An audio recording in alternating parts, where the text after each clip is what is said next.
자, 오늘은 한 영웅의 이야기인데요. 근데 이게 좀 특별합니다. 흔한 성공 스토리가 아니라 실패에 대한 이야기거든요. 바로 아브람의 예상치 못한 실패, 그리고 그 실패를 통해 오히려 더 빛나는 놀라운 구원의 이야기 속으로 한번 들어가 보겠습니다. 이야기의 주인공은 바로 아브람이라는 사람입니다. 이 사람이 하나님으로부터 정말 어마어마한 약속을 받아요. 네가 위대한 민족의 아버지가 될 거다. 내 이름이 온 세상에 알려질 거다. 와, 정말 인생을 바꿀 만한 엄청난 약속이죠? 그런데 말이죠. 이 엄청난 약속을 받은 지 얼마 되지도 않아서 바로 혹독한 시험대가 찾아옵니다. 그것도 아주 근본적인 문제, 바로 굶주림이라는 생존의 위기 앞에서 그의 믿음이 시험받게 되는 거죠. 그래서 오늘은 이 이야기를 한 5단계로 나눠서 좀 깊이 들여다볼까 합니다. 처음엔 압박받는 약속, 그리고 이집트에서의 위험한 도박, 또 신의 개입, 그리고 이 모든 걸 통해 우리가 얻을 수 있는 교훈, 마지막으로 이 이야기가 암시하는 더 큰 구원의 그림까지 한번 차근차근 따라가 보시죠. 자, 첫 번째 파트입니다. 믿음의 시험이 시작되는 순간이죠. 드디어 하나님이 약속하신 땅 가나안에 도착했는데 이게 웬일입니까? 젖과 꿀은커녕 모든 걸 말려 죽이는 끔찍한 기근이 아브람을 기다리고 있었던 겁니다. 그러니까 바로 여기서 아브람은 아주 중대한 선택의 기로에 서게 되는 거예요. 하나님 약속 믿고 여기서 버텨야 하나? 아니면 당장 먹고 살기 위해 저 풍요로운 이집트로 가야 하나? 여러분이라면 어떠셨을 것 같으세요? 이게 바로 그가 마주한 첫 번째 시험이었습니다. 그래서 이런 질문을 던져볼 수 있는 거죠. 이 말은 결국 아브라함의 선택이 그냥 어디로 이사 가느냐의 문제가 아니었다는 거예요. 이건 정말 깊은 영적인 갈림길이었던 거죠. 믿음으로 제단을 쌓을 거냐, 아니면 인간적인 계산으로 지도를 펼칠 거냐, 바로 이 문제였습니다. 자, 그럼 두 번째 파트, 이집트에서의 도박입니다. 결국 아브람은 현실의 압박을 이기지 못하고 하나님께 묻지도 않고 스스로 결정을 내려버립니다. 그리고 바로 그 결정이 그를 더 깊은 수렁으로 빠뜨리는 시작이 될 줄은 몰랐겠죠. 그의 잘못된 선택이 어떻게 연쇄적으로 무너지는지 한번 보세요. 자, 첫 번째 단계는 두려움입니다. 이집트 사람들한테 죽을까봐 겁을 먹죠. 그럼 그 다음은 뭘까요? 바로 속임수입니다. 아내를 누이라고 거짓말을 해요. 그리고 마지막 단계, 자기 보존. 결국 자기 목숨 살자고 아내의 안전을 희생시키는 정말 끔찍한 선택까지 가게 되는 겁니다. 보세요.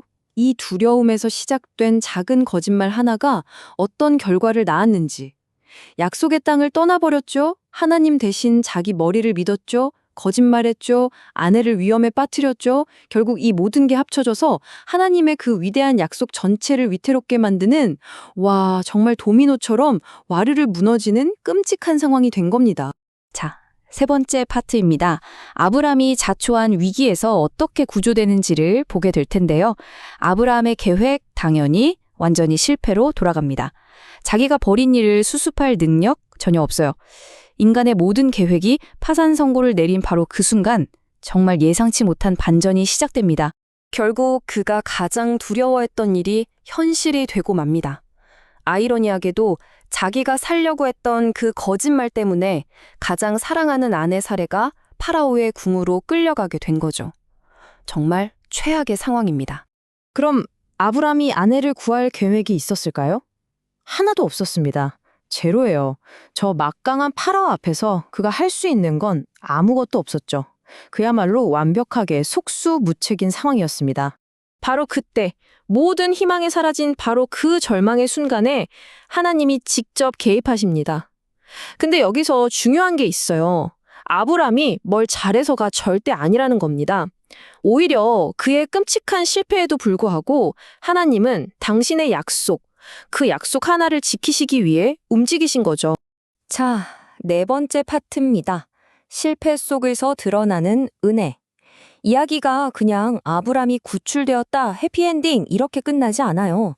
오히려 이방인 왕인 파라오한테 된통 혼나고 재물은 좀 얻었을지 몰라도 아주 수치스럽게 이집트에서 쫓겨나거든요.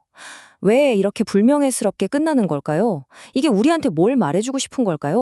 바로 이 지점에서 언약적 신실함이라는 아주 중요한 신학적 개념이 등장합니다. 이게 뭐냐면 쉽게 말해서 인간 쪽에서 아무리 실패라고 약속을 어겨도 하나님은 자신이 한 번 맺은 약속은 끝까지 아주 신실하게 지키신다는 뜻입니다. 아브람이 아니라 하나님께 초점이 맞춰지는 거죠. 그래서 이런 말이 나오는 겁니다. 구원은 우리의 도덕적 우월성에 근거하지 않는다. 그것은 전적으로 하나님의 열심과 신실함에 달려있다. 그러니까 이 모든 사건이 우리에게 보여주는 핵심 진리는 이거예요. 우리의 구원은 우리가 얼마나 잘났냐, 얼마나 노력하냐에 달린 게 아니라는 거죠. 전적으로 오직 하나님의 신실하심과 은혜에 달려있다는 사실입니다. 자, 이제 마지막 파트입니다. 더 위대한 구조의 서막. 이제 아브라함 개인의 실패담에서 눈을 들어서 이게 어떻게 인류 전체를 위한 훨씬 더 큰 구원의 그림으로 연결되는지 그 큰 그림을 한번 보도록 하죠. 이 이야기의 마지막 핵심, 그리고 가장 중요한 포인트는 바로 이 대조에 있습니다. 한쪽에는 흠 많고 불완전한 남편, 아브라함이 있고요. 다른 한쪽에는 진정한 남편이신 그리스도가 있습니다. 이 둘을 비교해서 보여주는 거죠. 한번 보세요. 아브람은 행동의 동기가 뭐였죠? 두려움과 자기 보존이었어요. 그래서 자신을 구하려고 아내를 희생시켰죠. 반면에 예수 그리스도는요, 동기는 사랑과 구원이었습니다. 그래서 자신의 백성, 즉 교회를 구하기 위해 자기 자신을 희생하셨죠. 이 둘의 모습이 정말 극명하게 대조되지 않나요? 결국 아브람의 실패가 역설적으로 그리스도의 그 완벽한 사랑을 더 선명하게 보여주는 배경 역할을 하는 셈입니다. 그리고 여기서 한 걸음 더 나아가면 더 흥미로운 점이 보입니다. 아브람이 비록 수치는 당했지만 어쨌든 큰 재물을 가지고 이집트에서 나오잖아요. 이 장면이 마치 훗날 그의 후손인 이스라엘 민족 전체가 이집트에서 해방되는 그 위대한 출애굽 사건의 예고편 같다는 겁니다. 일종의 축소판인 셈이죠. 자, 이렇게 오늘 이야기를 마무리하면서 이 질문을 한번 던져보고 싶습니다. 우리의 가장 큰 실패가 오히려 더 위대한 은혜를 가리킬 수 있을까? 어쩌면 성경이 굳이 이 위대한 영웅의 가장 큰 실패를 기록한 이유가 바로 여기에 있는 건 아닐까요? 인간이 얼마나 나약한지를 보여주는 걸 넘어서 그 어떤 실패조차도 덮어버리는 하나님의 은혜가 얼마나 거대하고 놀라운지를 보여주기 위해서 말입니다.